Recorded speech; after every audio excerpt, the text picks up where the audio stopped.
Hello, hello, hello. Bonjour, bonjour. L'urgence se pose. Je dis que c'est l'urgence. Pourquoi l'urgence? Il y a une question qui vient d'être posée maintenant. Que non, ce n'est pas facile à une maman, un papa, de parler à son enfant sur la gestion de l'hygiène menstruelle ou bien sur la ménage. Tu as 10 000 raisons, ma chérie. Tu as 10 000 raisons. Ce n'est pas facile. Ce n'est pas facile avec notre coutume africaine de dire à un enfant que non, tu auras la règle, tu auras ça, ce n'est pas facile. Mais la technologie nous oblige, la mondialisation nous oblige. Dans l'État, même ces téléphones qui caracassent. Nous n'en avions pas. Mais tu peux arriver dans une grande ville, tu cherches ta parenté, tu les trouves en demandant. Mais aujourd'hui, si tu demandes seulement une seule personne, il va te dire, ah, tu n'as pas son numéro de téléphone. Cela montre que le monde évolue. Nous n'allons pas nous stagner toujours sur place. Alors, l'affection, l'importance de ton enfant, c'est toi qui connais plus que tout le monde. Alors, jette-toi dans l'eau. Ne laisse pas le temps aux autres personnes de le conduire. Tellement que tu as peur de lui dire clairement ce qui se passe, tellement tu lui ouvres le chemin d'aller chercher les informations ailleurs. Et ce sont des informations qui ne peuvent pas l'aider. Ce sont les informations qui peuvent la ruiner davantage. Parce que les gens ne donnent pas de bonnes informations dehors pour ton enfant. En pédagogie, nous avons étudié que l'enfant naît naturellement bon, mais c'est la nature, l'environnement qui sont autour de lui qui le rend mauvais. C'est ça la caractéristique de l'homme. Voyons d'abord, aucun parent ne voudra le mal de son enfant. Tu voudras toujours donner une bonne éducation à ton enfant. Mais tellement qu'elle grandit, elle va commencer à trouver comme si ce que toi tu donnes n'est pas bon. Ce qu'elle ramasse dehors qui est bon. Raison pour laquelle j'avais dit qu'à la première fois, il faut se faire ami de cet enfant. Parce qu'à un ami, on partage tout. Mais si tu crées la barrière que moi je suis parent et elle est enfant, donc vous êtes à distance, l'enfant ne dévalera pas ce qui est dans son cœur à toi. Mais si tu te fais amie à elle à tout moment, elle vient, tu n'es pas trop arrogante avec elle, tu lui parles avec douceur, tu lui poses des petites questions à tout moment. Elle peut faire ce qui est mal, mais tu la conseilles comme si tu es un ami. Ça, c'est pour lui ouvrir le chemin de recevoir ce que tu vas lui dire. Tu vas voir que non, l'enfant revient de dehors. Un petit garçon a voulu la draguer, elle revient, maman, tel m'avait dit ça, ça, ça. Exactement parce que tu es son ami. Mais si tu n'es pas son ami, tu ne partages pas avec elle. Elle va courir aller dire ça à une de ses amies de classe ou bien à une de ses amies du quartier qui va lui dire, ah bon, il t'a dit ça, c'est bon, là il t'aime. Il faut l'aimer. Donc, il va l'encourager d'aller en avant. Mais toi, tu ne diras pas ça.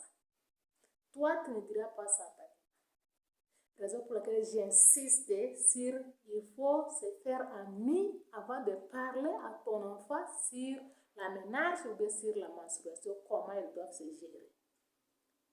Parce que pendant cette période-là, qu'elle commence à avoir sa menstruation à l'âge de 8 ans, de 9 ans, de 12 ans, elle est prête à recevoir la grossesse.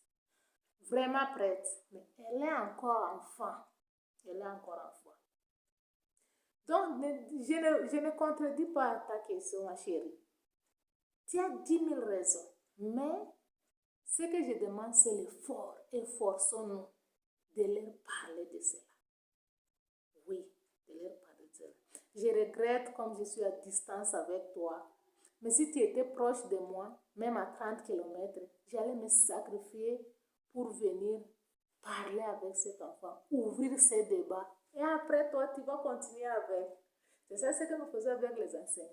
Nous ouvrons les débats et nous leur laissons la tâche de continuer. Mais ce n'est pas facile. Arrive dans une école encore, là où tu as ouvert les débats, pose la question à une élève. Elle va dire que non, l'enseignante, après vous là, personne ne nous a parlé de cela.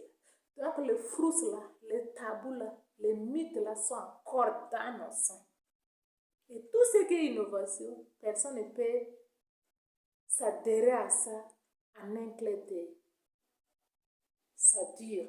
C'est comme le changement de comportement. Nous, dans le domaine de WASH, nous savons comment parler avec la communauté pour changer les comportements. Et le changement des comportements ne se fait pas en un clin d'œil, pas en un jour, pas en une semaine, pas en un mois. On peut dire pendant une année ou bien au-delà, que vous allez voir que non, la personne commence à changer un peu et parfois elle retombe aussi dans le même problème. Donc nous n'allons pas les rester, nous allons être avec eux comme des garde-fous.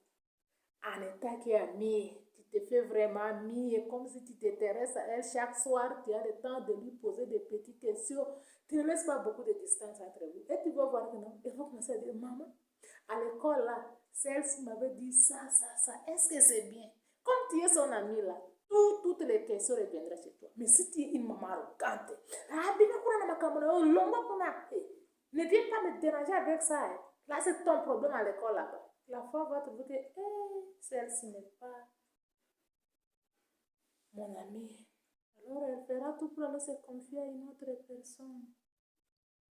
Donc, c'est ça la réponse, ma chérie. Reçois ça comme ça. Ce n'est pas facile, mais nous allons faire l'effort. Nous allons faire l'effort pour aider nos enfants.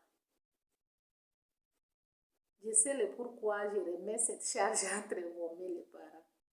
Parce que c'est vous qui êtes ensemble avec elle à tout moment. Même un papa, si elle se fait amie de sa fille, vous savez comment les enfants filles donnent l'importance à leur papa. Les enfants filles aiment beaucoup leurs parents, leur papa surtout.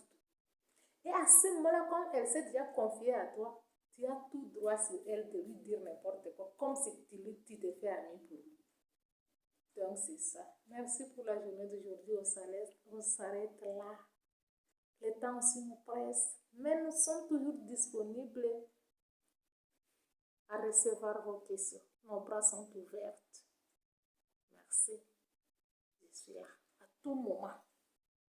Même si tu veux que je parle à ton enfant, envoie-moi le numéro.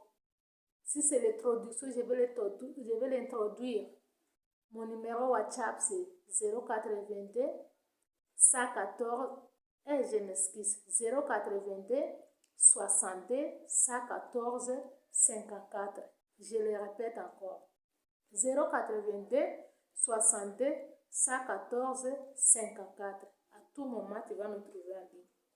Si tu veux que je le traduise pour elle d'une manière audio ou bien audiovisuelle, je suis prête, je vais le faire. Et tu dois lui ouvrir, elle-même elle va écouter et tu dois dire la langue dans laquelle elle doit se sentir à l'aise.